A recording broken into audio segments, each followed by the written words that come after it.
Josh, welcome to the Big Lab podcast. How are we? Very, very well. Good to see you. It is. I mean, on the other side of the world this time. It's the second time the Big Lab podcast has gone international in a week, and we've gone the complete opposite way this week. So I was on Wednesday. It was over in America. Now we're down under, basically, in Australia with you. Big Lab podcast going international. Love it. It is. I feel like Pitbull, Mr. Worldwide. Yeah. Yeah. What people don't know about me is I travelled to this side of the world to get away from you. I was just fed up with you look so small. After that workout we had, Yeah. that was about One a year ago now. Yeah, too much. We did one little vlog together, and that was too much. Other side of the world. Couldn't hack it. Yeah. So, you are quickly becoming one of my favourite accounts on Instagram at the moment. Obviously, we've known each other, like we were saying, for a little while. You've made a new account where your tagline is, if you can understand it, you can use it, make it simple, make it work.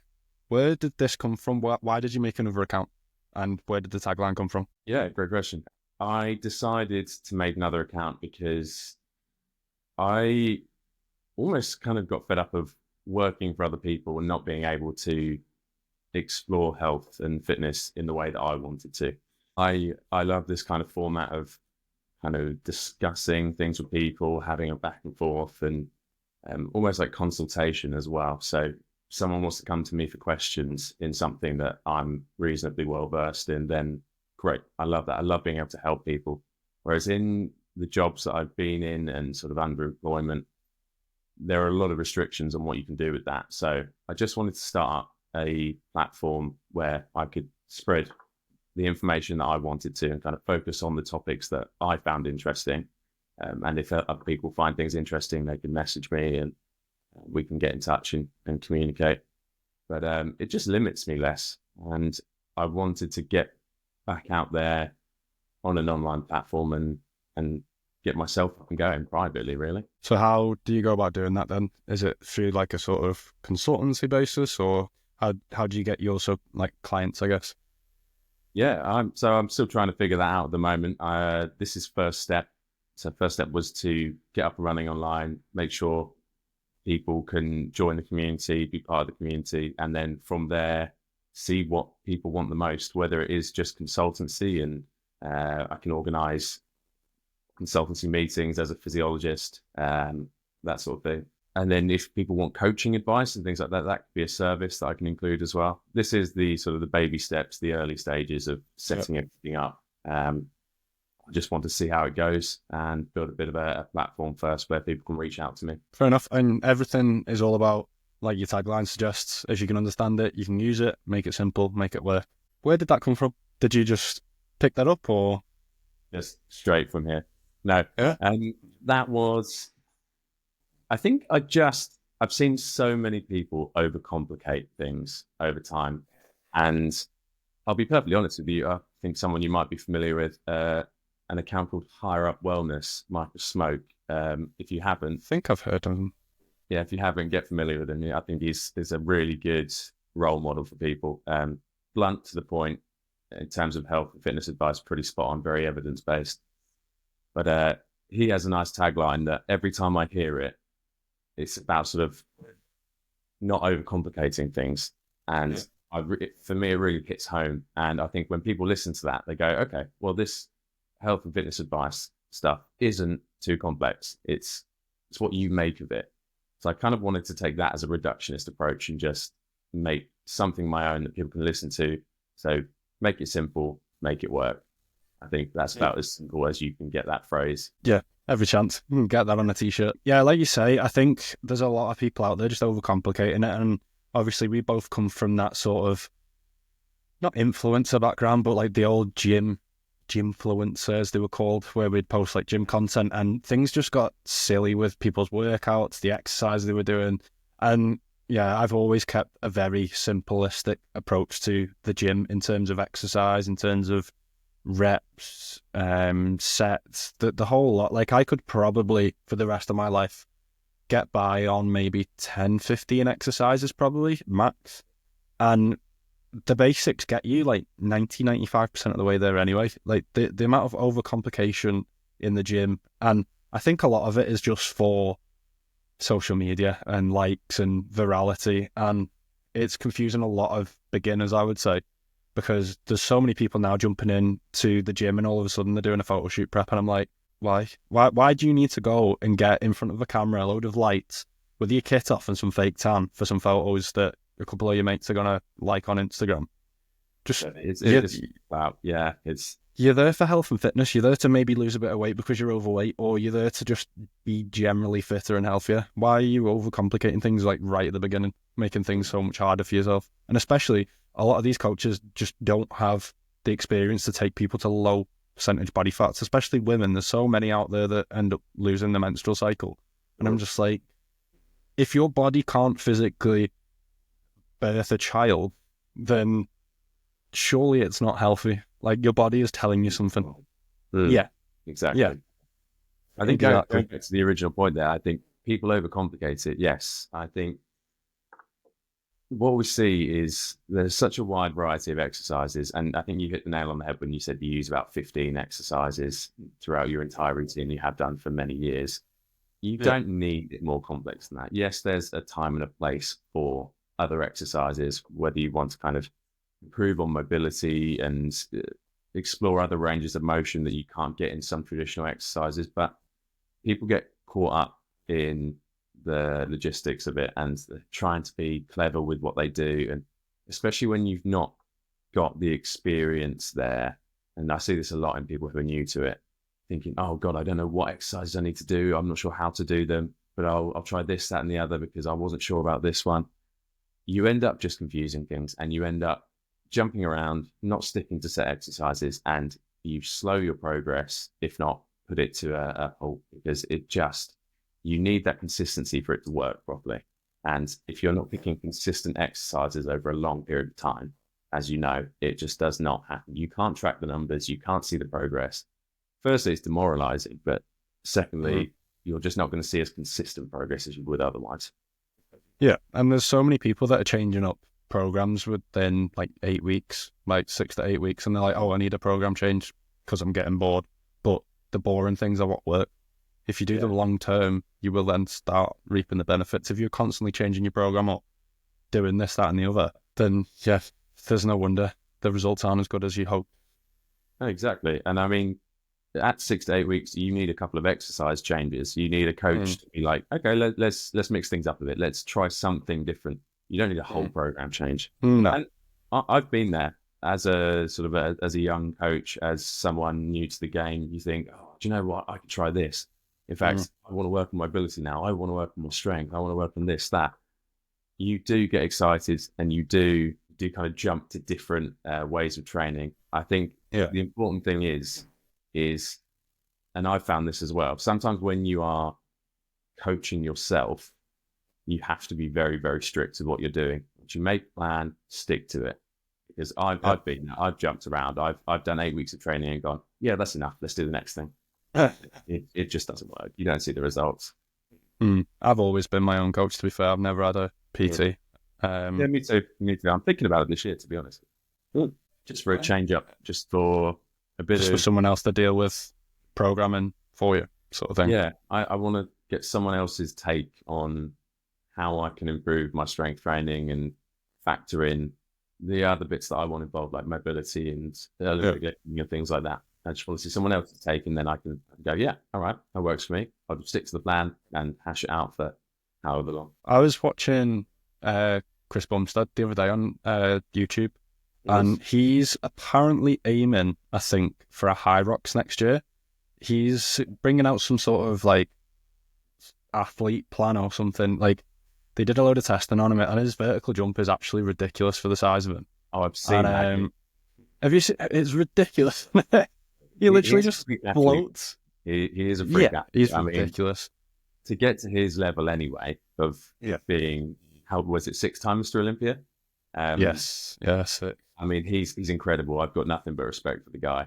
But in terms of athleticism, as well as being that large, it's actually crazy. To move that weight off the ground is just insane. It is insane. And I think they're bringing out a plan that he's going to be following. I was like, I might have a little look at that. Yeah. Just to mix it up a little bit, But so going into the notes, so we've obviously had a chat about stuff that we want to break down. There's obviously some misconceptions out there, and this is all about simplifying it for people. So we're going to start off with, I think, the goat of supplementation. We're going to start off with creatine. Yes. So obviously, can you explain obviously the basic benefits of supplementing creatine, and then obviously we'll go through the misconceptions around it, and hopefully clear things up for some people. Yeah, so creatine is the most researched supplement on the planet. It is perfectly safe for anybody to use. I want to make that very, very clear. If you have pre-existing kidney conditions and things like that, it's worth consulting a physician first.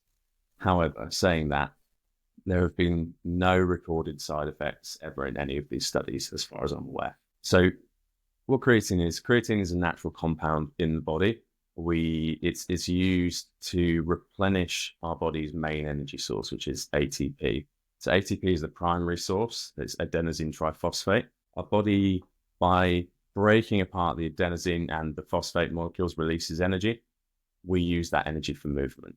So where the creatine comes in is the secondary mechanism to replacing the ATP is we have a phosphocreatine system in the body. So these creatine molecules come along, they take that phosphate molecule that is broken off from the ATP, and they quite nicely transport it back to reform the ATP molecules. So those phosphates are just floating around.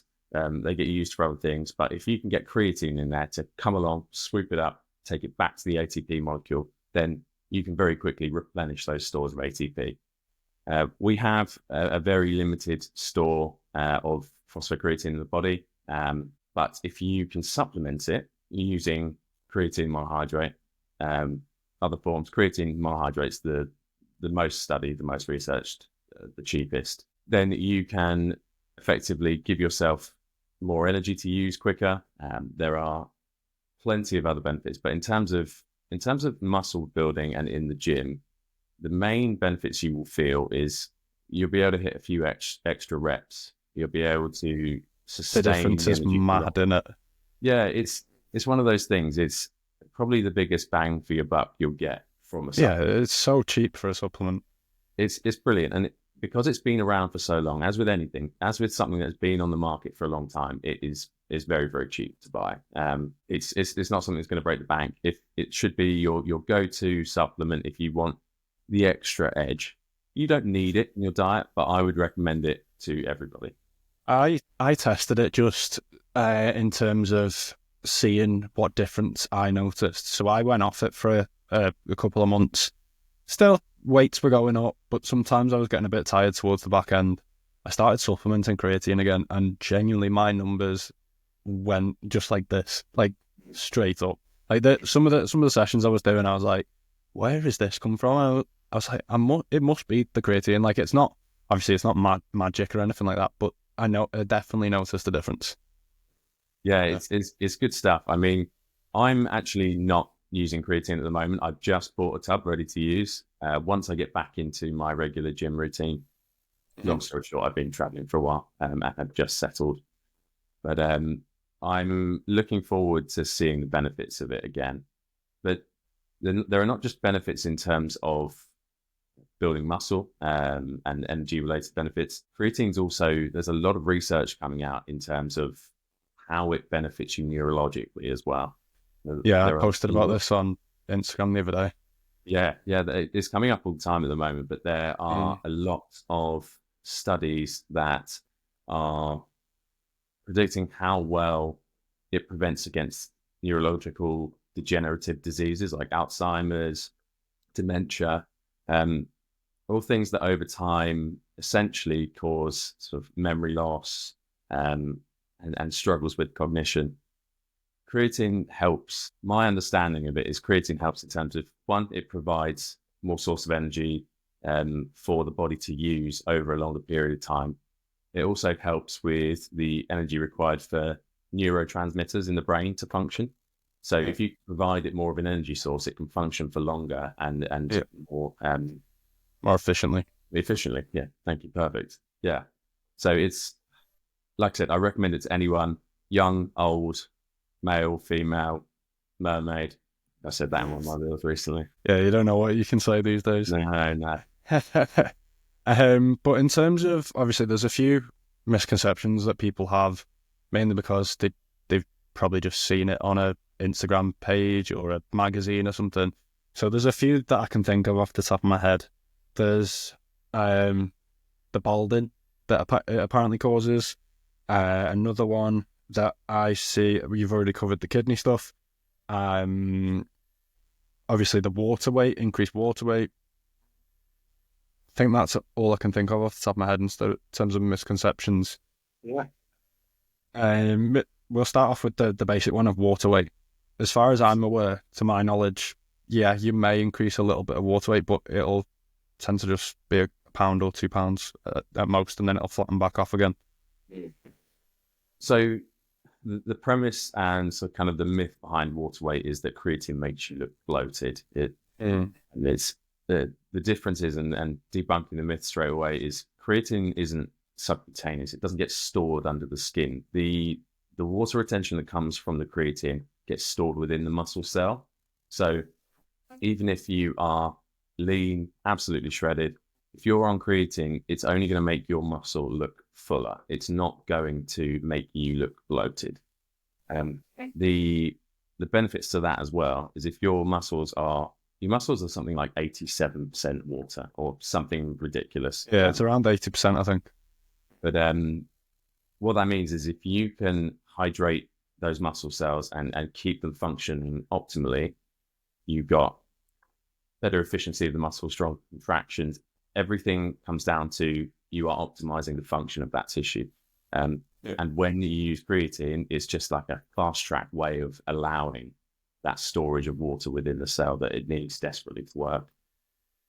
And then I've just thought of another one, is the thing about loading. I've never personally loaded, and I don't really think there's a need to, because as long as you're hitting that sort of 5 grams a day, it might take a little bit longer to your muscles to hit full saturation, but there's no necessarily need to. I've seen some people loading like 15, 20 grams a day, and sounds a bit over the top.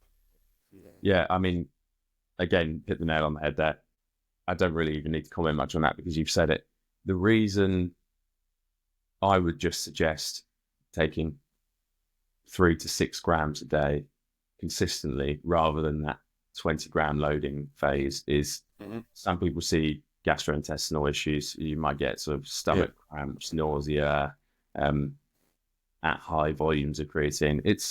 It's not necessary. You will build the same stores over time. It just takes slightly longer to get there. So if you're not desperate to get the benefits within a month, just start loading day 1, 5 grams, good to go. Yeah, that's the approach I've always taken. Just hit your 5 grams a day, and it's just being consistent with it, isn't it? Yeah, it's one of those things you do have to take it every day. If you miss a day, not the end of the world. Like it says in the name, you've got a store there. If you're consistently missing days, you're going to deplete that store and you just won't see the benefits. Yeah, it's like anything. You've got to be consistent with it. And then the final one is that creatine causes balding, which I believe was a study in mice from memory. Yeah, I think you're right. I've taken creatine for a while. Don't think I'm going balding. Yeah, this way. Not doing too bad, are you? What I will say is that study, essentially, off the top of my head, I can't remember the molecule that they found. Essentially, what happened is it's DHT. DHT, I think you're right. I think, yeah. In that study, they found elevations of DHT. It's not been found in any other study. It was a study from 2009, I believe. And since then, nothing else has come out in relation to that. So it might have been to do with the study design. There might have been some anomalies in there that shouldn't have happened. But as far as I'm aware, to my knowledge, and I've looked into this recently and followed a lot of Lane Norton stuff on it. But there's no direct correlation between creatine and hair loss. No. That's what I am aware of. And I'm pretty sure that study was a really small study on mice. So, yeah, could literally just be an anomalous result. I think we've rounded up creatine pretty well there. So basically, the basic message is take creatine and take it consistently. Yeah, Josh approved. Yeah. We're just going to rattle these one by one, I think. So the next one is morning routines. So it's a big trend on Instagram. It's a big trend on TikTok and YouTube. Again, something that I think a lot of people overcomplicate because of just things that they see on the internet. What sort of key elements do you recommend incorporating into a morning routine for health and productivity? What would you sort of go to? I think it's a very personal thing. I think there are some key elements that would be good and that would help. I think something to stress, though, is that if your morning routine is going to distress you and stress you out, it's not a good morning routine. It's not going to help you throughout the day. Ideally, one of the main things you want to avoid in your morning routine is getting stressed, increasing your adrenaline and cortisol levels. You don't want that spiking first thing of the day. It's going to consume general discomfort. Yeah. So I would say, if anything, one of the main things I'm really trying to do at the moment is to avoid use of my phone first thing in the morning. That I find on days that I don't use my phone. I mean, don't get me wrong, some days it's unavoidable. Someone calls you straight away and you've got to pick it up and then sort of you're up and going already. But avoiding use of looking at the screen and the light on the screen is massive, because it allows your body's natural rhythm to wake up organically. And if you get up, and I guess that will lead nicely into kind of like my basic morning routine. I don't really have a full one at the moment, but I'm planning on implementing one as of the next couple of weeks. But at the moment, I make sure I don't look at phone for at least the first sort of 45 minutes would be nice. Yeah. I try and get in some water and electrolytes, hydrate the body. Your adrenal system is one of the first things working in the morning. So electrolytes tap into that. They allow you to kind of give you a bit of an energy boost and get you up and going. Coffee's a big one. And there's a lot of sort of back and forth about coffee. Yeah, I was going to say, what's your opinion on the 90-minute rule that seems to be going around, that you shouldn't be taking caffeine within 90 minutes? Yeah, I mean, I'm a fan of Huberman. I like Dr. Andrew Huberman and his advice. I think most of it's fairly sound. In terms of getting up and having it within 90 minutes, kind of difficult for most people because they've got to get up and get to work. Unless you're getting up an hour and a half early to get a morning routine going, I mean, it's not really going to happen, is it? I don't know anyone that does that. I don't think it's the worst thing in the world. I think if you can get up, hydrate first, and kind of get the first half an hour of your day up and going naturally, great. Your body's off to a good start. You'll naturally start to warm up properly. Your body will get itself going effectively. I don't think it's hugely going to detriment you to have coffee within that first hour. I think there's another study that's came out since he started saying that, and he sort of corrected it, or at least Chris Williamson corrected it on one of his podcasts, because I know he follows a lot of the human stuff. Apparently another studies came out and said it doesn't really have the effect that it said it did previously or didn't have. But yeah, I think, like you were saying, that the main thing with the morning routine is to just avoid discomfort. Like, it should be easy, it should be simple. And there's a lot of people just add in these massive tick lists before they've got to get to work, and it's like, I need to do an ice dip, I need to go and read a book, I need to do this, I need to do that, I need to meditate, I need to journal. And it's like, you're just adding stuff for the sake of a tick list, like to tick it off a list. And another interesting one that I actually saw the other day, I don't know if it was a study, but someone was speaking about, the phone screens. So, they originally, especially overnight, they thought it was the blue light that was keeping you awake. They now think the actual main effect is the fact that you're obviously going to be on apps like Instagram, TikTok. They think it's actually the dopamine response of scrolling through the apps that's actually keeping you awake, not the blue light. That's it. Yeah, it kind of makes sense that that's what's keeping your brain ticking over, because you're looking for that next thing to just get that little spark, and then it's like, oh, I need another one and another one. So it's not necessarily the actual blue light that's keeping you awake, it's the apps. Yeah, I don't know too much about this, but I have heard that recently as well. And it makes perfect sense, really, doesn't it? That dopamine spike is, your brain is trying to wind down at that point in the evening. And if you're spiking a chemical that causes you to be more alert or excited by something, it's naturally going to keep you awake. So what you find is you get into a cycle of, especially with things like Instagram Reels and TikTok, you're constantly every 3 seconds getting a new spike, a small spike in dopamine, and then you go, oh, your brain goes, chasing the next one. More, more. And late into the evening, that's just not conducive of good sleep. It's going to wreck your sleep quality, and I'm bad for it. You up really poorly for the next morning as well. Yeah, I'm bad for it both sides of the day. Unfortunately, it's something I need to control a bit better. It happens in terms of it does. I think we're all bad for it. I mean, like you were saying, you can't necessarily avoid being on your phone. Like for instance, I'm on it quite a lot, just scheduling content or, speaking to podcast guests or doing research for podcast guests, and like you are going to have to be on it. It's the way of the world these days. I think there's obviously you've got to have a lot of self-discipline to control the scrolling at night or going on it straight away in the morning. But say if your alarm's on your phone and you turn your alarm up, you are already on your phone, and it's quite easy to then just go, oh, Instagram, oh, whatever. It's the ease. That's the problem. It's the accessibility. Because like looking at your alarm going off is fine. If you then have the self-control to then leave your phone alone, absolutely no problem. But I think just to simplify it is keep these morning routines and even your morning routine should start in the evening. Like give yourself good sleep so that you can get up energized and ready.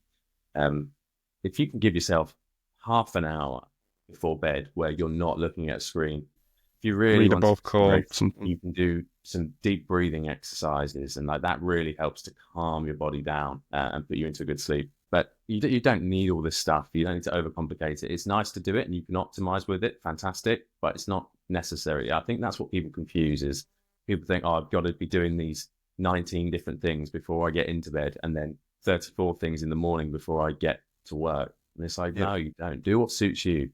Like ice baths and things as well. Fantastic. Like I like them personally because all of a sudden I'm awake. Like once you're in an ice bath, there's nothing else you can think about but surviving that ice bath. You're absolutely wired after them as well. Yeah. It's a good natural start to the day. I wouldn't do it. Like I wouldn't roll out of bed into an ice bath because that's horrific. But like get up, start your day, do an ice bath, go if that's what you want to do. But most people don't have access to an ice bath, so just I would say hydrate and don't look at your phone are the main things. I've got an ice bath. I got one when I moved out, and I did start going in it quite regularly, and then I just stopped the routine of it.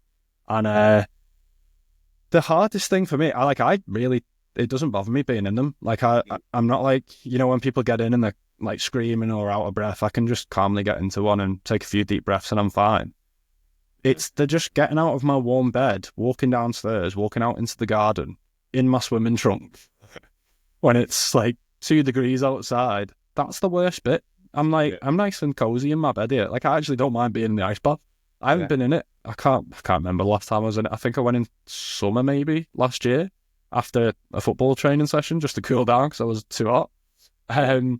But for me, with the morning routines and the nighttime routines, it's got to be something that is benefiting you in some sort of way. And if it's not, then why are you doing it? Exactly. If you enjoy being in an ice bath, do an ice bath. If you don't and you're just doing it because some fella on Instagram said it was good, then don't do it. Like, you're not going to look forward to it. Oh, yeah. Yeah, they are very convincing. But, like, if you don't enjoy doing it, don't just do it because someone said it's good for you. Yeah. Because you're just not going to look forward to it on a day-to-day basis. No. And like as you demonstrated really nicely, you won't stick to it if it's not something that fits in nicely and you enjoy thoroughly. So it's pointless to start that and then not continue it. If it's something that is manageable and you continue it over a long period of time, fantastic. But if it's not, that's it. I think what I need is a really cold bed in the morning, so that I wake up and I go, "Oh, it's not too bad. I'll go downstairs and get in the ice bath." Because, like I said, well, this is awful, and then I'll just go get in an ice bath while I'm at it. It's all that. Yeah, exactly. But kind of like linking into that, then obviously with part of morning routines and stuff like that, there's a lot of emphasis on sunlight exposure. Now, I'm not talking about those people that are pointing their ass to the sun to, I don't even know what that whole trend was Why don't you about do it? been doing it daily for years. Now, obviously, it affects, well, apparently affects our circadian rhythm, and it's good to get in the morning. Do you think there's sort of any science behind that, or is it just a case of you're up and you're out and you've got the sun in your face and it wakes you up? I think a bit of both. I think with everything like this, there's a holistic view on it. You've got to understand that your body works in a certain way. It wakes itself up through different stimulus occurring, and one of those stimulus is heating up. So in order for you to fall asleep, first of all, your body has to cool down. In order for you to wake up, your body needs to raise its temperature. One of the main things is when you're up and about and out in the sunshine, your body will naturally heat up. In terms of how light actually affects you, sunlight in the eyes, I do believe it is useful because I've looked into some of the research and it seems to suggest that at different points in the day, see the sun's at different points in the sky, it gives off different light from different parts. Yeah, different spectrums. Yeah, Yeah, I think I've seen a similar post recently. Actually, yeah, I might have talked about it in one of my stories as well, and it may have been you. possibly yeah, but it's one of those things. I don't know how strong the science is behind it. I believe it's one of those things that is a very natural process, and our bodies do like to wake up that way. One of the main inputs we get is stimulus through the eyes. So personally, I think it's a really good tool to get you up and awake. And I find that when I do it, I do feel more alert throughout the day. My body feels like, okay, good, right, I know I should be awake right now. Whereas when I roll out of bed in a dark room and then I sort of potter around the house and I don't have don't have curtains open and things like that, and I'm kind of all groggy, and then I go outside about 12 o'clock and I'm thinking, oh, I still feel knackered. Like that's generally the case for me. Whereas if I do get up, go for a walk in the morning, get some sunlight in my eyes, I feel better throughout the day. And it's probably a combination of those things working. It's the walk, the activity, heating up the body, it's the sunlight in the eyes, your brain recognizing that it's time for a cascade of chemicals to function in order to wake you up and get you going. I generally say it's a net combination of things going on. Yeah, just going back to what you said at the start with it, the body having to cool down to go to bed and then it has to warm up to sort of wake up. I, for years, struggled with sleep because I'd always wake up in the middle of the night warm because I tend to be quite a warm person in general. I don't know whether it's to do with muscle mass or anything like that, but to be fair, even when I was like skinny when I was a kid, I would always be hot. And I then invested in a water-cooled mattress topper, company called Chili Sleep. So it's like essentially a water-cooled mattress topper. It's got these pipes that run through it, and then it goes into a little unit next to the bed, which pumps water through at whatever temperature you set it at. Since I got that, my sleep has been 10 times better. And then you can put a warm-up setting on it. So instead of waking up to an alarm, it'll naturally heat the water up, and you'll wake up to like 40 degrees, like bed. And I'm not going to lie, it makes you want to get out of bed because it's that hot. Okay. So is this, because I've seen a lot of adverts recently for a company called 8 Sleep. Yeah, way more expensive, but same sort of thing. A more affordable version of that. Mine was £400, so nice. fairly affordable compared to, I think the 8 Sleep's around £1,500. Yeah, they're extortionate, aren't they? But I'm desperately keen to try them because my game changer in summer. Okay. I live in Australia now, so yeah, well, exactly. Yeah, so it can go as low as, I think the one I've got goes as low as like 12 degrees. It struggles in the summer to get down that low, obviously, because of the temperature. All I do sometimes is just throw a couple of ice cubes in it and let that go through the system. But yeah, it's genuinely been a game changer. Like, because there'd be nights where I'd be trying to get to sleep for hours on end, and then I'd probably get to sleep at like 1:30, 2 in the morning. And then back then, when I was in the office every day before COVID, I was getting up at 5:45. So there was nights where I'd maybe get 3-4 hours sleep just because of being too hot, basically. Yeah. And now I'm out like a light because my bed is set to whatever temperature I put it at, depending on what temperature is in the evening. So I've got like a little Apple HomePod, and it's got a temperature sensor in it. So if it feels a bit warm, I'll have a quick look, and if it's, I don't know, 20 odd degrees, I'll bump the mattress down lower. So that's a good one. And then, another thing that I noticed when you were saying about getting up and going for a walk in the morning. So I've kind of fell out of this routine. I used to go for walks pretty much every single morning, because before I moved out, there was a point in time in a previous job where I had to get up every single day and go on a meeting at 8 o'clock, because the people that I was on meetings with were in Germany. So they were an hour ahead. So they thought it was fine to put a meeting in at 9 over there, but it was 8 for me. Yeah. So I was like literally rolling out of bed, most depressing thing ever. Never got anywhere at the meetings, so I'd just sit there depressed. So I started getting up a bit earlier, going for a walk, and then I'd go on the meeting. And the difference I noticed mentally was massive. Like just literally getting up, going for a walk, waking up, seeing the sun and everything like that, getting some steps in, getting some exercise, compared to just rolling out of bed into a depressing meeting was huge. And I need to get back into that routine. I need to sort my sleep out in general, to be honest. I go to bed way too late most nights. But since I moved out, I've got no parents telling me to go to bed. Yeah. I'll send you a mum. One. Yeah, George, go to bed. That's on George. Come on. Yeah. Cheers, Josh. It's out. So we've also, with the morning routines, talked about electrolytes.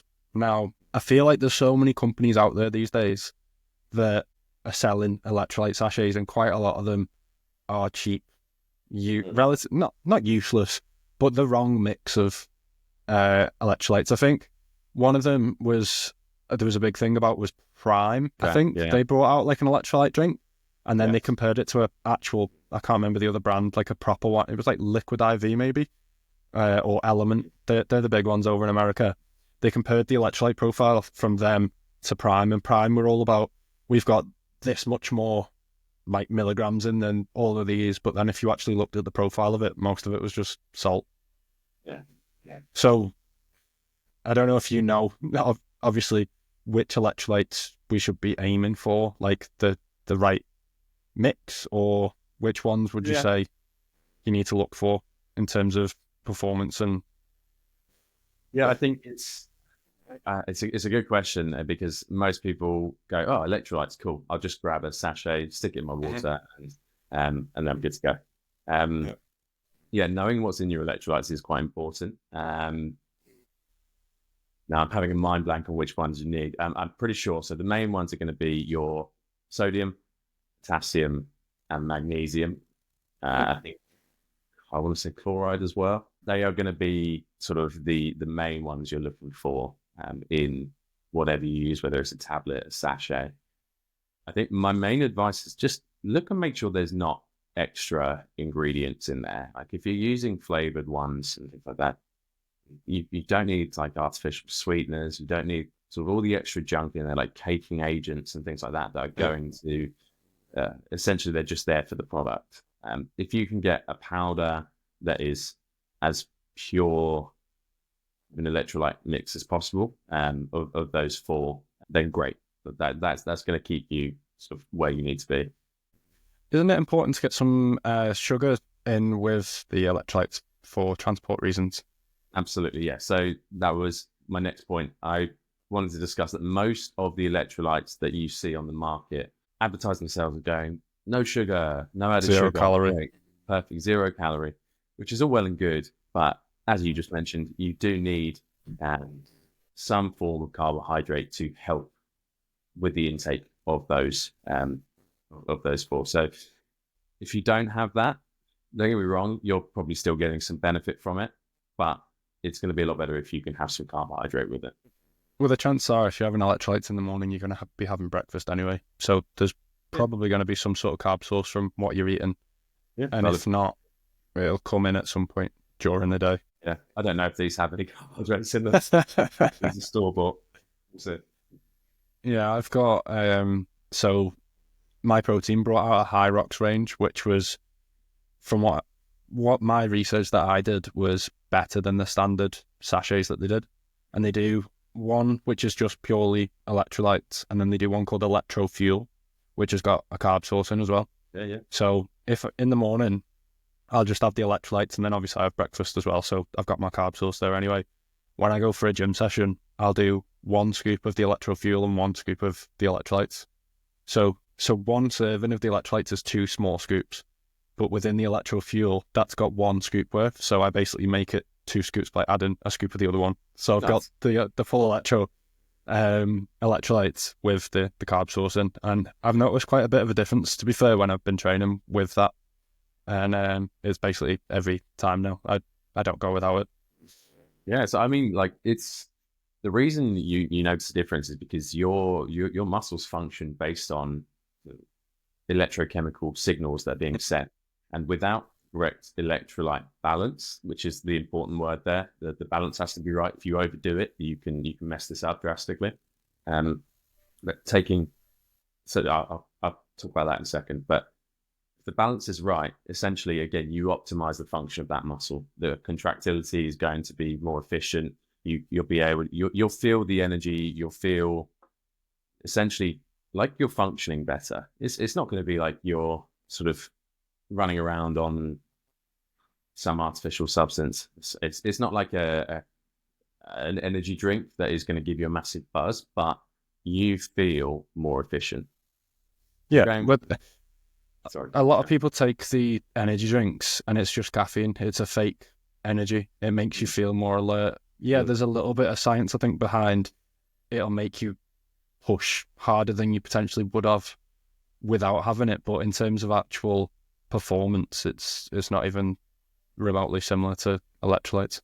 No, so the caffeine benefits are primarily psychological. So you feel more alert, you feel more awake, you feel more ready to push harder.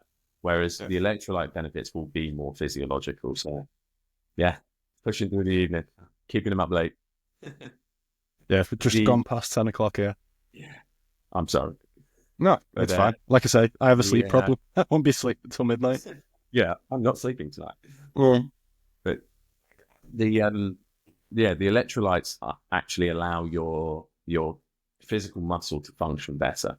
I want to go back to talking about the balance though, because I don't want to sort of scaremonger people into being like, oh, I can't take electrolytes because I might overdo it. Generally, you won't. You probably won't. No, yeah. The short answer is you probably won't. If you stick to the recommended doses on any kind of product that you buy in the supermarket, generally it will be safe. Don't smash back the whole packet. That is not a good idea. It's not a superpower tablet. Don't do it. Yeah. If anything, if you take the recommended dose, you're probably still way under what you probably need anyway. I have actually made like a ratchet version of electrolytes when I've run out before. So I would make like literally cordial juice, whack some salt in it and a little bit of sugar. I was like, it's not great, but it's better than nothing. It gets you through a session anyway. It's better than just having water. But alternatively, grab a banana. Like you've got to the electrolytes. Potassium straight in there. Put some salt in some water, and you're good to go.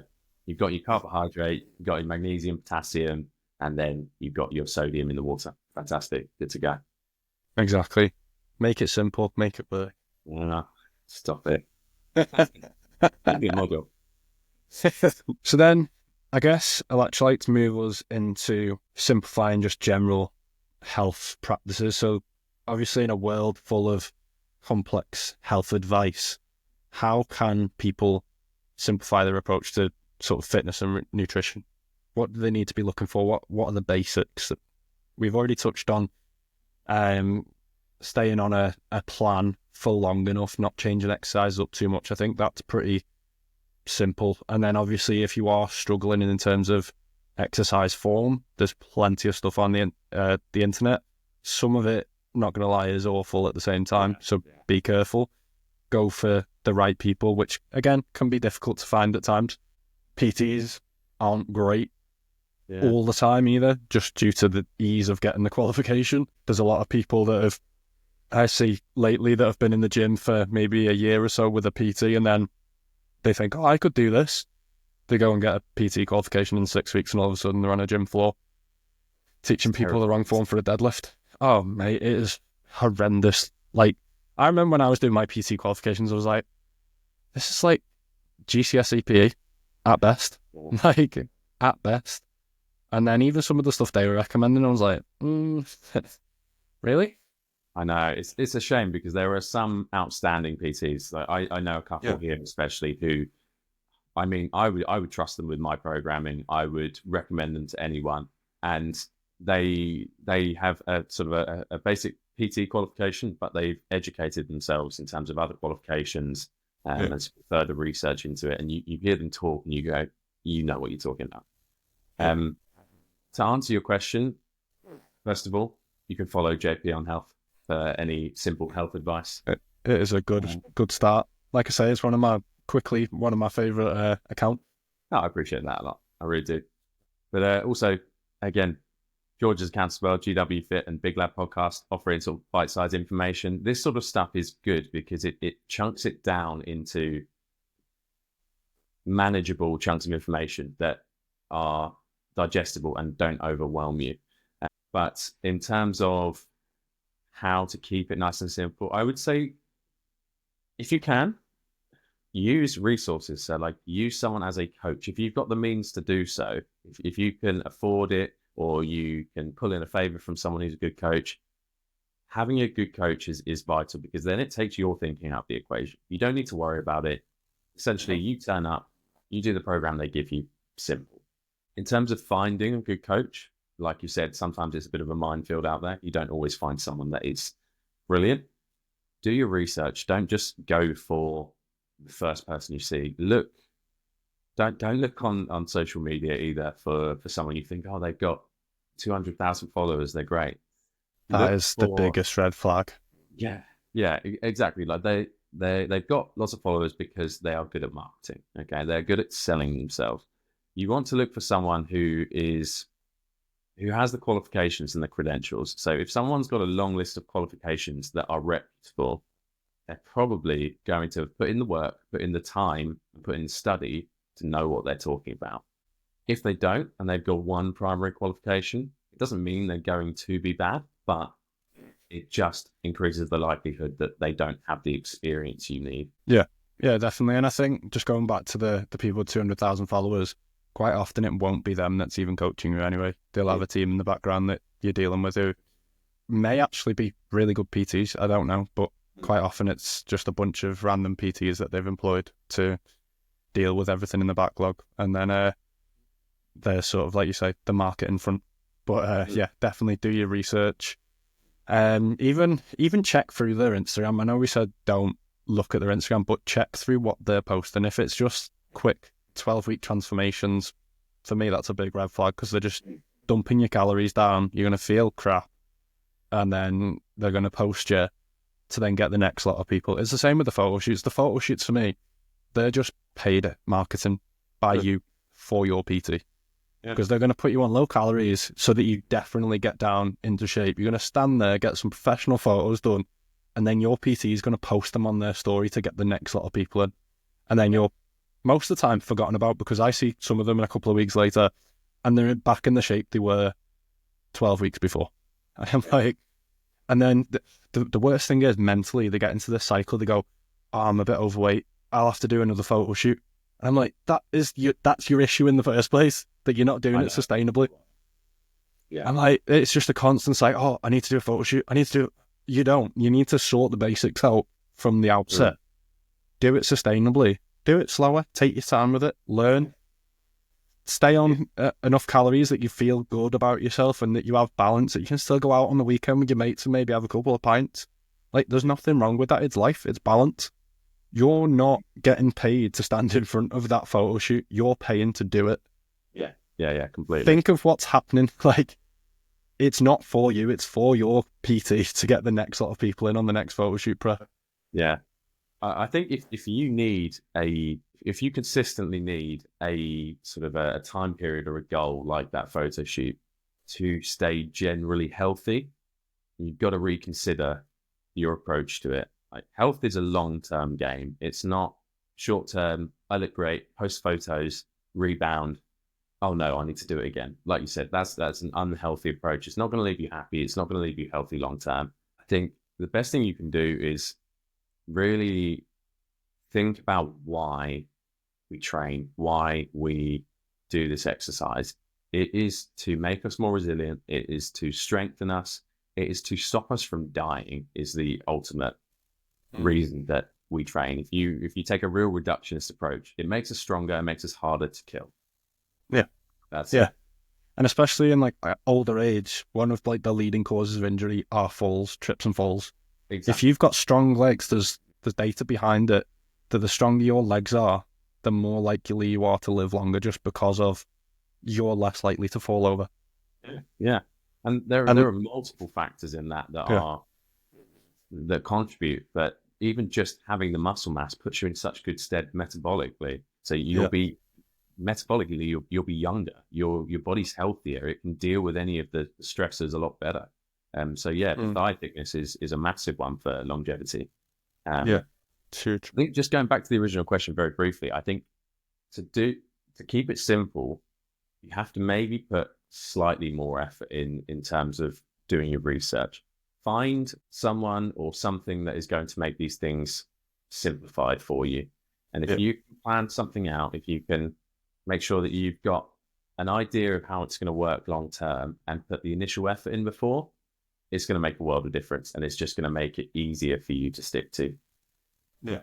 I think that the whole thing of this podcast is making it simple and easy for you to stick to, because the easier it is to stick to, the longer you're going to do it at the end of the day.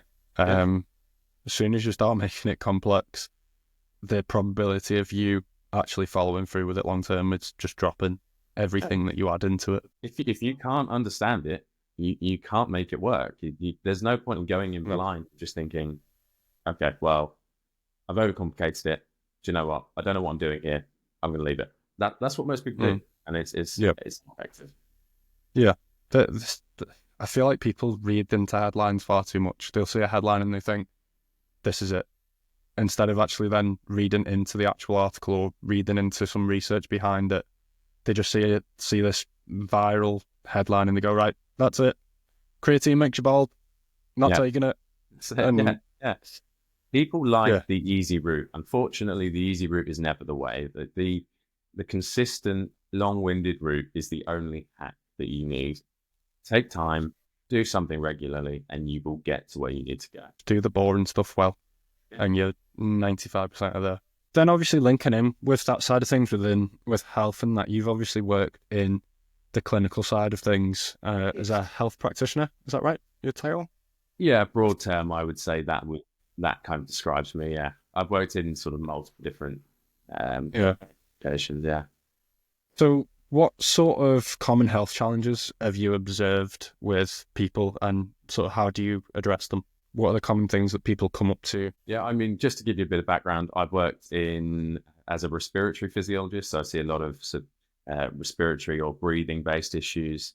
I've worked in musculoskeletal rehab, so rehabilitating people with injuries or from surgeries like hip surgeries, knee surgeries, things like that.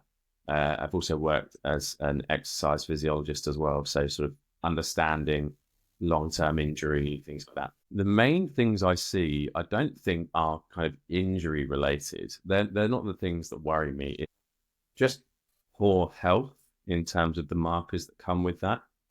A lot of excessively raised blood pressure, a lot of excessive heart rate, just drastically high heart rates, which... How high are we talking? I mean, it's sort of your resting heart rate is above 100, 110. Like, wow. Yeah, see that quite regularly. And don't get me wrong, on its own, that's not a marker for poor health. People do have higher heart rates. I naturally have a slightly higher heart rate than sort of the next person. But when you're seeing... Out of interest, where's your heart rate? Sorry. First, now, I'm quite an active person. I'm quite fit and healthy. So you would expect to see a lower heart rate because my heart is essentially stronger. My heart rate, my resting heart rate is kind of the average, which would be your bog standard. 60. Answer is about 72 is kind of... Okay. So, I mean, I would expect myself to be slightly lower than that, but then you've got to factor in, again, things like muscle mass. You've got to factor in sort of metabolic factors. All these things increase heart rate. I'm also a bit of a stress head, so that increases my heart rate as well. That must be pretty low then. thinking of Maybe you're that just now. a chill guy. Yeah, No, no, so my heart rate is around 54. yeah, that's good. When I drop weight and when I'm a bit fitter, it can go even lower. And I'm like, should it be this low? Is that good? I'm not It's sure. fine. It's fine. Yeah, I mean, when I'm asleep, my heart rate is about 40. Oh yeah, yeah, mine goes silly, like Yeah, borderline dead. it can drop. You see some people with heart rates of 30 whilst they're asleep. It's fine. That's very low. Don't get me wrong. If they Mm, were exercising and their heart rate was at 30, I probably refer them. Probably send them to someone to a cardiologist and saying yeah, it's pretty low. Maybe we should just check this out. just a huge heart. Yeah, just Yeah. one piece. One beat every 2 seconds. Um, yeah, I mean, going back to sort of the markers and things I see, yeah, blood pressure, heart rate, just levels of obesity in the UK. Because I've worked in the NHS for the last 5 years now in, like I said, a variety of health situations. And you see so many people who are overweight. You see so many people who just have no idea, through no fault of their own, what to do in terms of nutrition, exercise, and how to look after themselves, even just hygiene and things like that. It's Yeah. incredible the number of people who just don't have the education on basic things like nutrition and exercise, whether you like it or not, are something you do every day. So the fact that we don't have that in a school curriculum when you grow up, it's Yeah. just appalling. It's You get ridiculous. like a really small amount, don't you, in like PE and maybe some science lessons, but the level that you're getting taught at is boring and rubbish and just not good enough to set you up for life. Essentially, I think every school needs to have someone come in from outside that's a genuine nutritionist and Yeah. teach people properly. Yeah, I think personally it needs to be its own separate subject because when you drop in why fruit is good for you in a biology lesson, kids don't listen to that.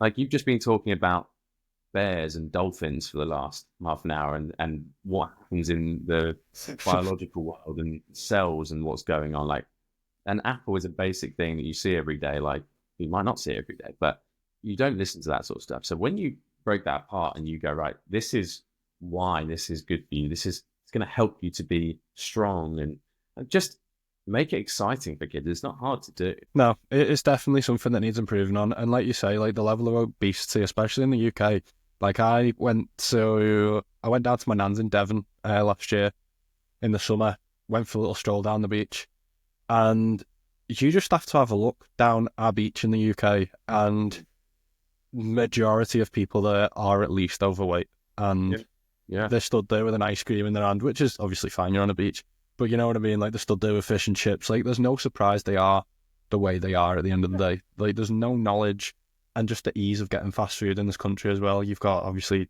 Uber Eats, you've got Deliveroo, there's so many different things. You can get food to your house within 20 minutes, and the ease of it is, yeah, it's too easy essentially. Accessibility, isn't it? It's just Yeah, it's too accessible. yeah, and it's a major problem that needs sorting.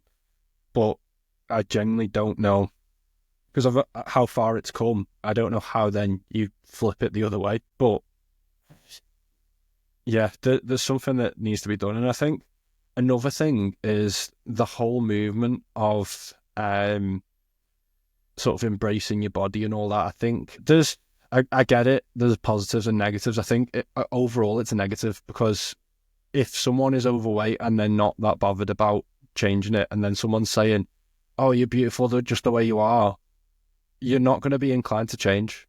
Yeah. And there's got to be someone that turns around and be a little bit blunt almost and goes, if you carry on the way you're going, you're increasing your chances of this, this, and this, and there's a chance of maybe early death in quite a lot of people. Yeah, completely. My take on it is like, don't shame yourself for being overweight. Like, No. you can be body positive, but be health aware with it. If you know Yeah. that being that size and being that overweight is going to have health implications long term, then you need to know that, okay, I'm okay with how I am, but for the sake of myself and for other people around me, I do need to maybe rein it in a bit. I need to focus on maybe trying to lose some of this weight, because it has societal effects. Like the NHS is under massive strain because of simple things like people being overweight. Your family, Cost of it as well. the Cost of the NHS costs us a fortune. Your family take a hit, because if you're unhealthy, you get unwell more often. You increase your risk of mortality for that reason. Yeah, if you're not around, what good is that for your family? Again, but they have to suffer from that. You suffer because your daily life, your quality of life is not as good. If you can't move properly and you struggle to do basic tasks, give me one person that enjoys not being able to move properly. I don't know anyone. Just walking up the stairs and getting out of breath. Yeah. I mean, it's a tough exercise. I hate it.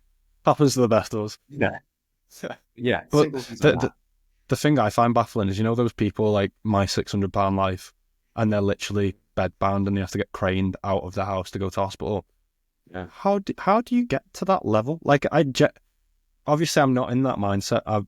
It must be a struggle. You must fall into a spiral of it. But how do you get to the point where you literally cannot physically move? I will never understand it. I said, we don't have that mindset, because I think it's a combination of lack of education and just a negative kind of I've given up approach. And the more and more you get into that hole, the harder and harder it becomes to get out of it, because you go, right, I've given up to this point. It's such a long way back now. What is the point? Yeah. There is always a point to becoming more healthy. The more you can do to reduce that level of obesity, the better off you will be. There's a direct correlation. Yeah, 100%. And like you say, I think one of the main ones is the potential stress it puts on your family. If you've got kids and things like that, and all of a sudden you're in hospital at 45 years of age because you're morbidly obese, the lasting implications of that are obviously horrible. But I'm not saying we should be fat shaming people into getting fitter and healthier. But to say if I got to that level, I would hope someone around me went, "Oh, George, you've let yourself go a little bit there. You should probably rein it in a little bit." And it's like, there's a way of going about it, isn't there? You don't have to be like, you're fat. That's disgusting. That's horrible. You should never do that to someone. No. The way that you tackle that is you educate someone. You say, look, I appreciate that you're maybe not in a good place at the moment. You don't sort of enjoy your lifestyle, and you feel like there's nothing you can do about it. But here are the benefits and reasons why you should potentially try and be a bit more healthy. Once you've explained that and you've given someone a reason to get better, they'll go, okay.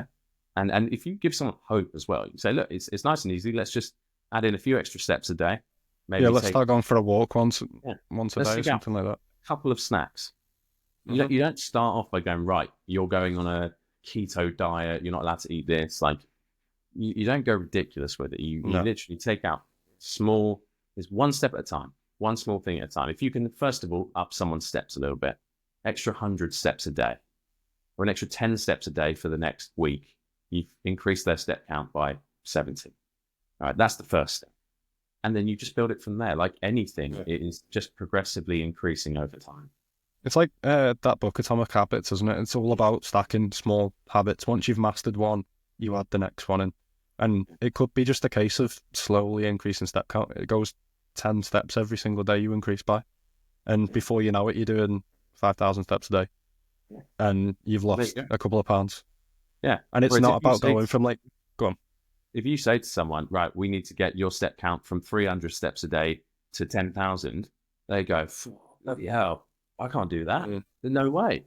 Whereas if you say, okay, let's get that 300 steps to 330. Well, like, even smaller. Yeah. Like they'll go, oh, I can do that. Like that's 10 steps. Yeah. I can even help you with that. Like I can give you a hand. Let's get you those 10 steps. And then we'll add a step in each day.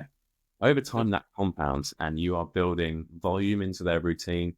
All of that volume equates to energy expenditure. All of that equates to some form of fat loss. Yeah, I've said this around goal setting in a couple of podcasts recently. You may have this ultimate goal of 10,000 steps a day. That seems a bit daunting. You break it down into smaller, manageable chunks, and you tick them off every time you get one. And you get that little dopamine spike every time you do it anyway.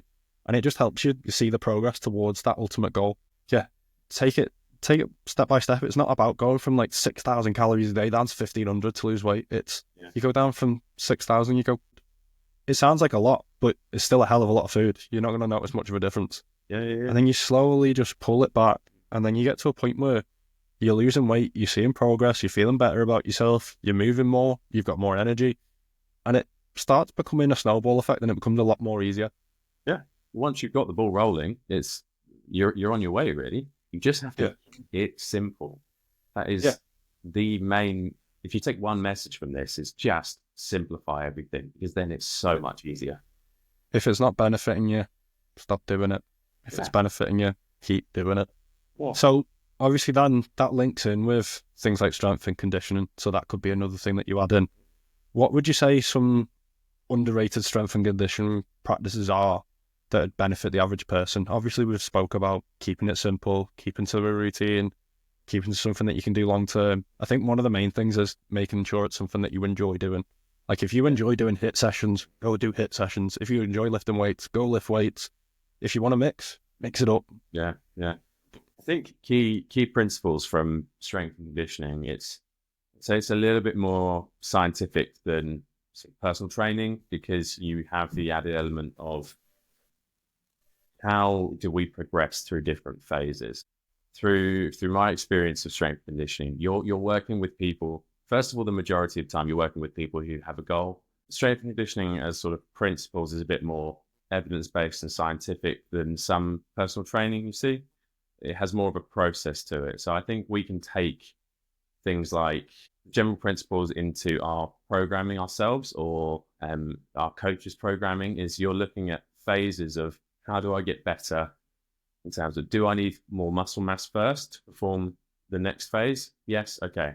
8 to 10 weeks of muscle building. Then can we look to improve on our strength and power in that time?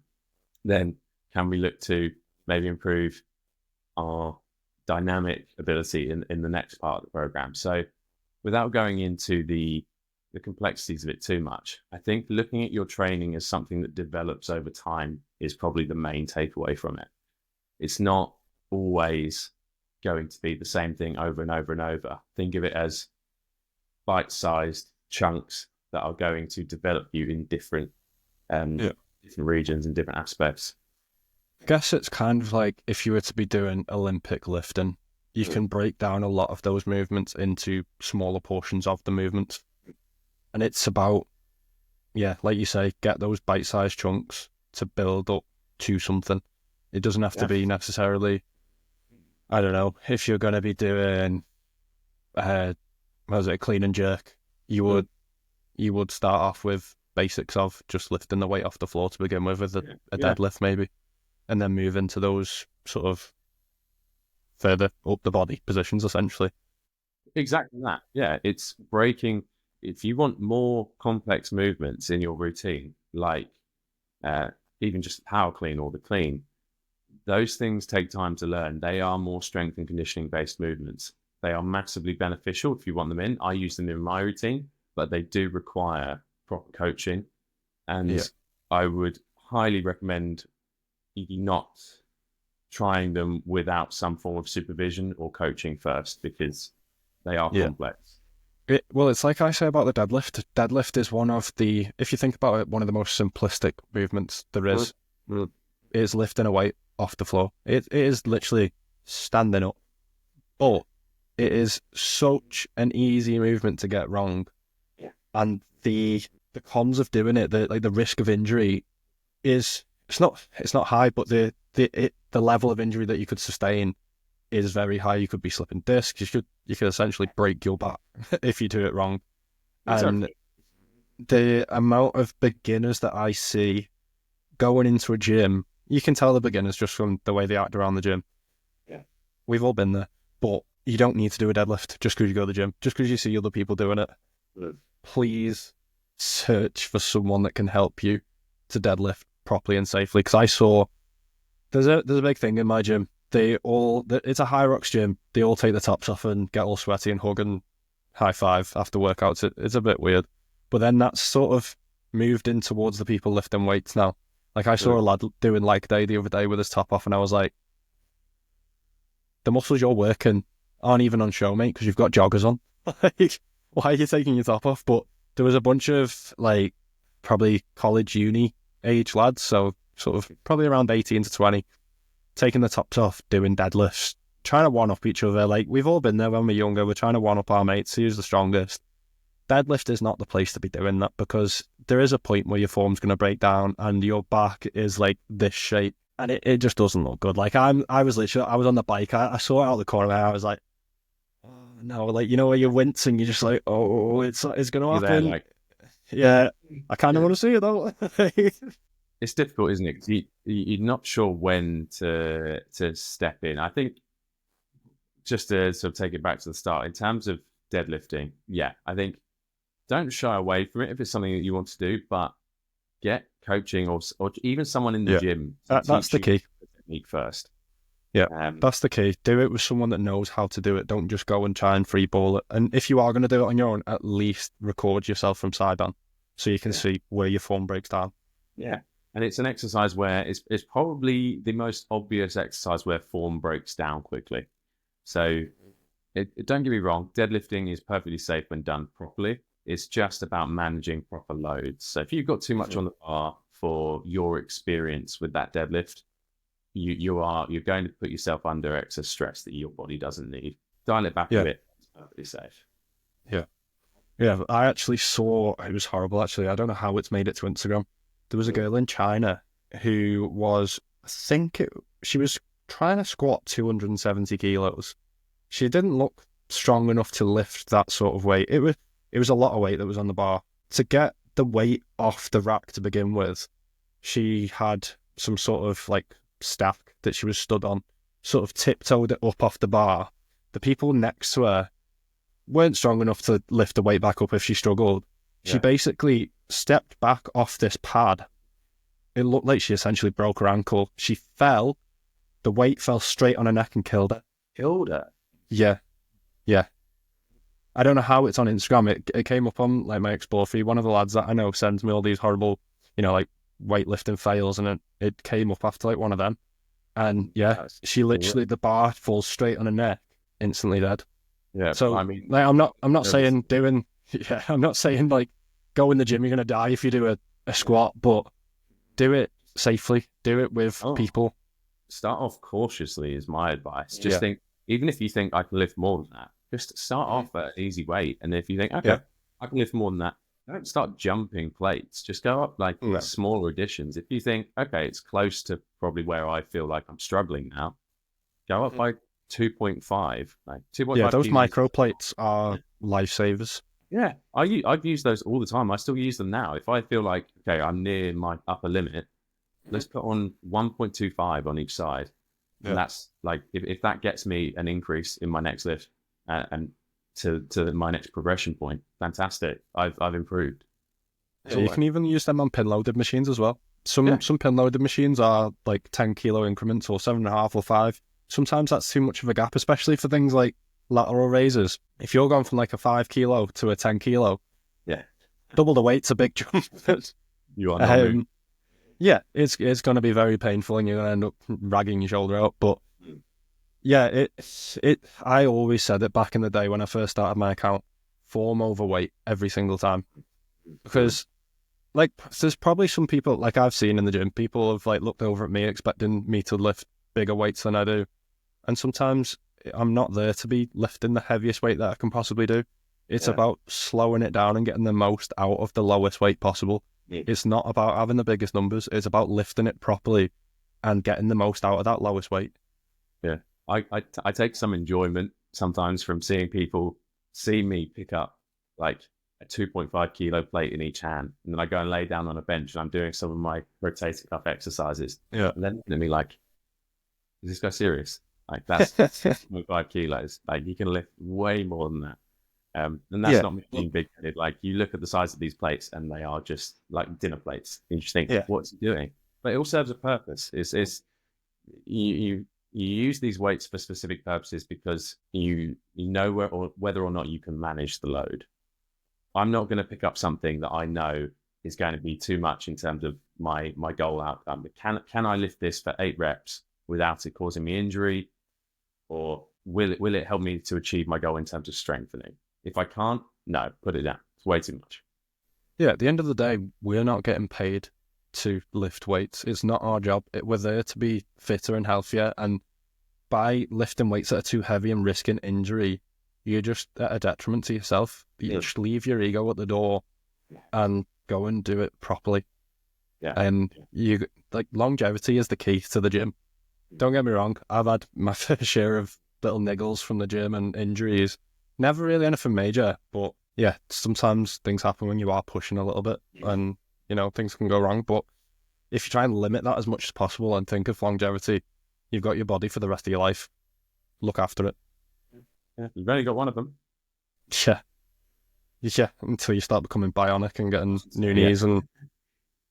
Maybe not in the future, but for now, we've got one. Yeah.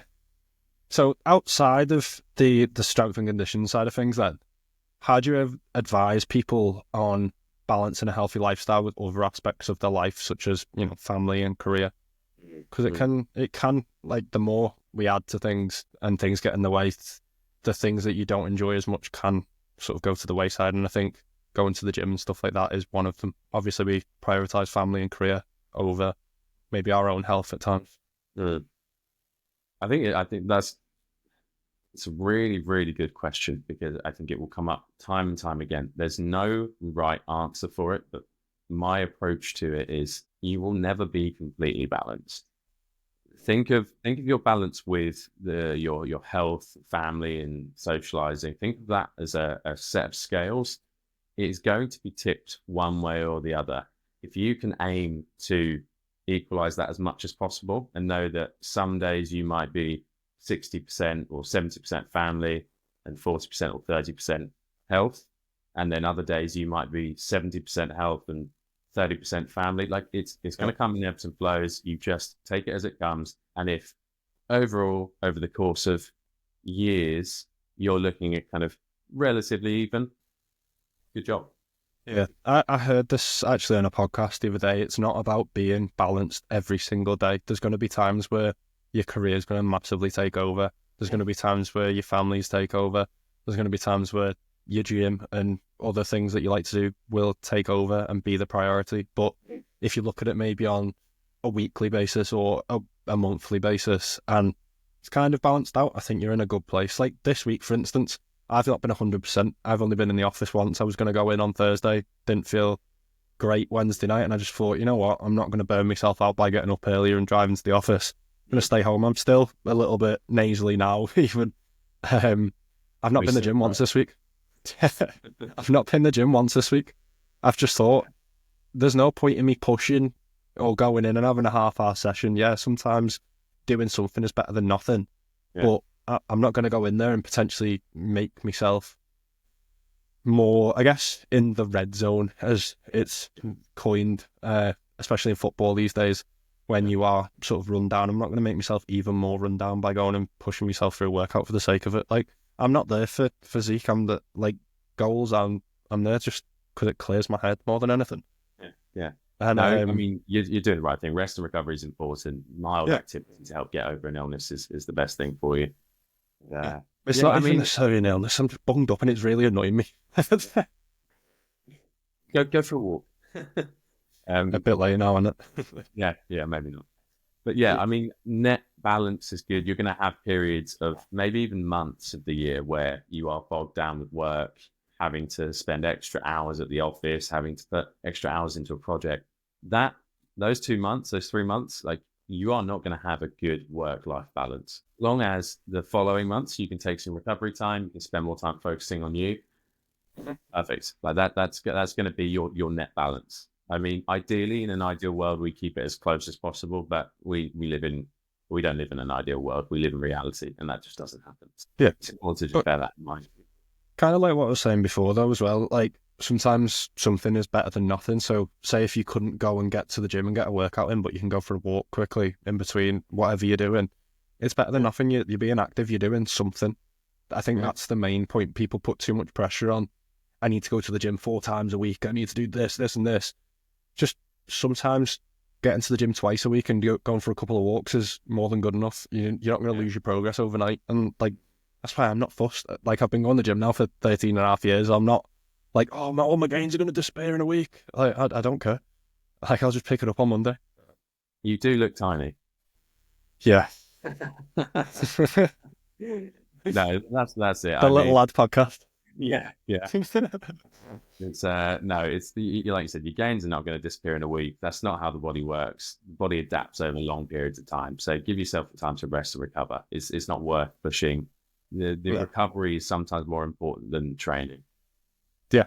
Yeah, I've said this previously as well on my Instagram, that people overlook recovery for getting to the gym more times in a week and just running themselves into the ground. Like, there's a few people that I know at the gym, and I've tried to convince them they need to be eating more, they need to be sleeping more and training less. Like, they're overdoing it and they're just burning out, and they won't listen to me. But No, if they're listening to this now,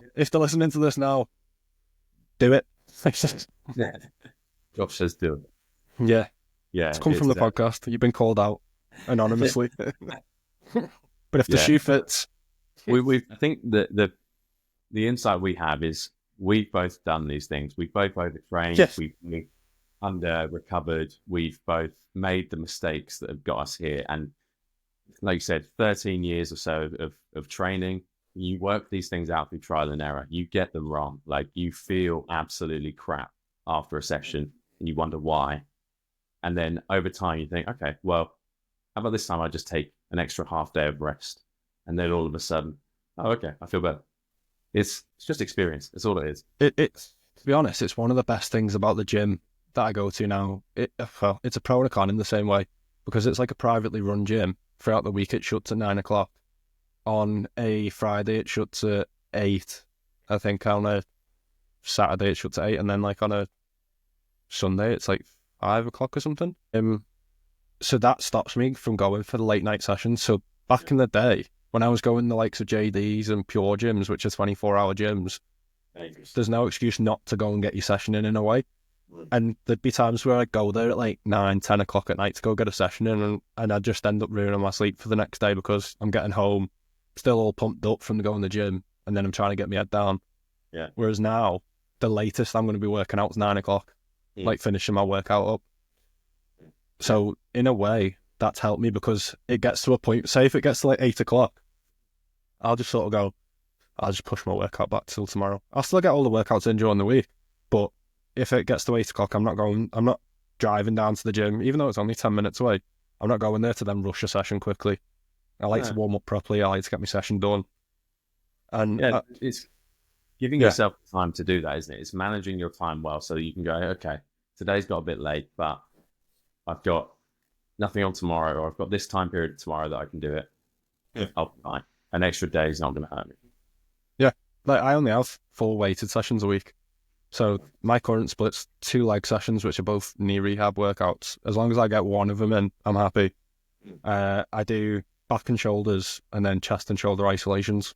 It's a bit of an unconventional split, but it works for me, which is what we've been saying the whole podcast.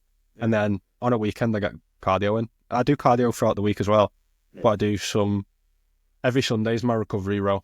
So nice chilled rowing session, which would sound like hell to some people. It's like I do 2, 4, 5 or 6Ks back to back. So it's nice and slow, nice relaxed, focusing on form, 2-minute rest, and then I go again.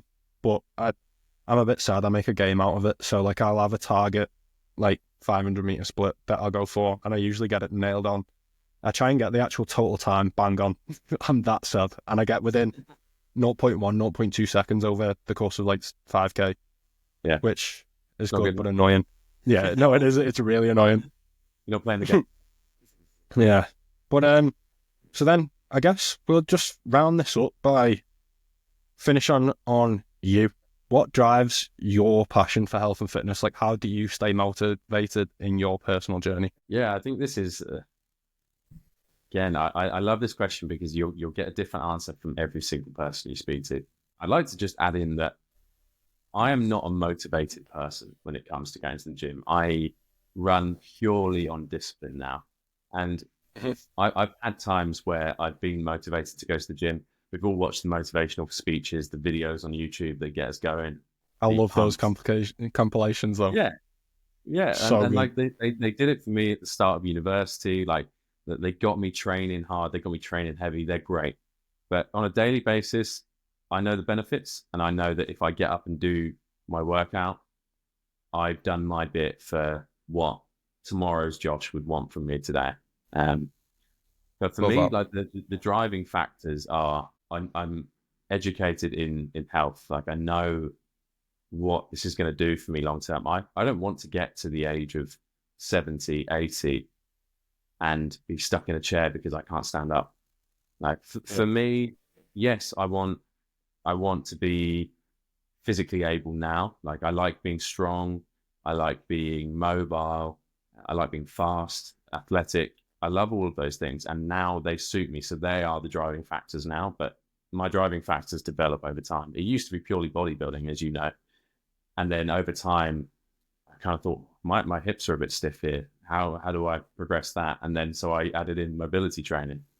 And it's my habits and my desires and motivations for health and fitness change over time. They're constantly developing. I guess that gives you a bit of a well-rounded answer as to what I motivates think me. the key thing you said there is that you run on discipline now, which I'm very much the same.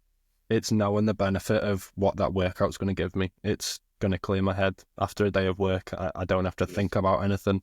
To be honest, I tried to start listening to podcasts whilst I was in the gym, and I noticed that I just didn't listen. I switched off that much that I just forgot it was even on. So like the other day, I listened to a Chris Williamson podcast, and then a couple of days later, I put it on again. I was like, That's familiar. I've definitely heard this before. I was like, is it just the clips that I've seen on Instagram or? And I listened to it for about half an hour. I was like, I had this on in the gym the other day, and it just nothing went in. So like, I've just stopped. I never really listen to music anyway. I just the music on in the gym. But yeah, discipline's the one. Like I've put on my story loads. Sometimes you're not gonna want to be there, and it's discipline that gets you there and feeling good after it for it. But you can't rely on motivation. Like it's not always going to be there. Those habits of going on I don't know, 3 times a week or whatever, the discipline of doing that and knowing the benefit that it's going to give you is what gets you through it. Well, I think one key thing to remember is discipline will beat out motivation every time. You are disciplined, you go regardless of how you feel. And there's a really nice phrase that I like to think of, and I heard it from someone, I can't remember who, but it's that logic beats emotion. So logic will always trump emotion in terms of getting you to where you want to be. Yeah. You think logically and think, right, this gym session, despite the fact that I feel crap right now, is going to, or not crap, but I don't want to go, is going to benefit me long term. Whereas if you choose the emotional path and go, oh, I don't feel like it today, I feel a bit sad, I feel like I can't be bothered to go, tomorrow you're going to regret that. Whereas if you logically take the approach of ignoring the emotion, just logically think, right, do you know what? I'm not going to eat that chocolate bar because it's not going to make me feel good tomorrow, or afterwards I'm going to feel a bit crappy. Instead of going emotionally, yeah, I want this chocolate bar now. It's going to make me feel good for the 2 seconds that I'm eating it. And then afterwards I'll have a bit of a sugar crash and feel all crappy and have no energy. That logic is always going to progress you. The emotion can hold you back. I think it goes back to the morning routine, like we were saying before. If it's going to benefit you, do it. If it's not, then potentially look at not doing it. Yeah. No, I'm not saying cut out chocolate. I eat chocolate most days. Obviously within calories and reason. Not overindulging. But there's another thing that I've sort of said a few times on my story, and I've got a few posts about it actually. There's mental tiredness and there's physical tiredness, and knowing the difference between the two is so important, because there's days where I could be in the office, I get home, I'm always drained after a day in the office. It's dead stuffy in the afternoon, wipes the energy out of me, and then I get home, have something to eat, I go to the gym, and I can have one of the best sessions of the week after a day in the office. Maybe I'm mentally tired from being in the office, I've used my brain all day, my body is primed to go and work out. And I think knowing the difference between those two can be a massive factor in terms of long-term progress. Obviously, getting to the gym on a regular basis as well, you're only going to know that from going on those times where maybe your body is actually tired, or you go and your body's fine and you're just mentally tired. The other end of it, having had a good workout, and to go, it's a trial and error. The energy. Yeah. I think it's a trial and error. An extreme kind of way of looking at it is, now I might butcher the statistic here or the quote, but your body has enough energy in it to run 37 marathons back to back. I might be completely wrong. I can say I'm not trying it. It's something ridiculous. Like, you have, without sort of taking in extra energy consumption, you have enough energy in your body to run all these marathons. Yes, at the end of it, it will probably kill you, but the energy is there. So understanding that your body is full of energy, you've got lots of resource to use. Take that mindset into the gym. Just go, I'm mentally tired. It's the mental fatigue that is stopping me from going. If I can get myself there, I have the energy. All right. Yeah. Doing that workout will energize you as well. It gets all these systems going and in place that reinvigorate you. Exercise is one of the best things for upping your energy level. Yeah, 100%. And I think, whilst we round this one up, because I think my camera's going to run out of battery anytime, I think that the key of this whole podcast is, like we've said from the very beginning, making it simple, making it something you can enjoy doing, and making it work. So said it better than me. I'll let you finish the podcast off by saying the original quote. Well, yeah, if you can understand it, you can use it. Make it simple, make it work. Josh, thank you very much for coming on the podcast. Appreciate you.